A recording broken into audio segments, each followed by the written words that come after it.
My name is Denis Mulligan. I'm the general manager for a public agency called the Golden Gate Bridge Highway and Transportation District.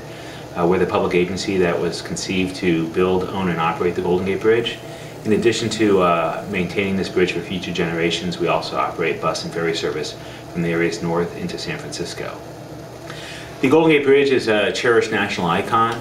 Unfortunately, there are some people that come there to hurt themselves. We'll have 6,000 bicycles that cross the bridge a day, about 10,000 pedestrians that walk on the sidewalks, but we will have a few people who are despondent who unfortunately come there to commit suicide. We stop most of them, but unfortunately we don't stop all of them with human intervention on the sidewalks. So for the last couple of years we've been studying and investigating a suicide deterrent, a physical barrier, and about 2.5 years ago our board of directors concluded the environmental process and selected a net as a suicide alternative that would work at the bridge. The net would be located down about 20 feet below the sidewalk, and it would extend out horizontally about 20 feet. So at the conclusion of the environmental process, they had the opportunity then to commence the next phase, which is to develop the detailed drawings, calculations, plans, and estimates and specifications so they could put it out to bid to have contractors build it. That next phase cost $5 million. The advocates went out and rather quickly were able to get funding from our local metropolitan planning organization called MTC.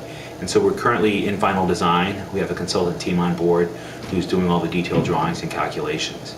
In about a year we'll be shovel ready, but to build the barrier costs $45 million. And so up until recently, the bridge was not eligible for any federal funds to construct the suicide barrier. This time a year ago, it would not have been eligible at all. Last July 6th, President Obama signed MAP 21 into law, the new transportation authorization. Within MAP 21, it expressly provides eligibility for nets and barriers on bridges. That eligibility then means that the suicide barrier would be eligible for federal funding.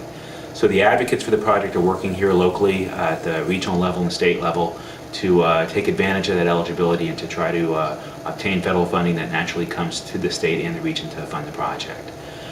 So it's a challenging project, but that was a huge hurdle to be overcome. In the absence of eligibility for federal funding, it would have been quite problematic.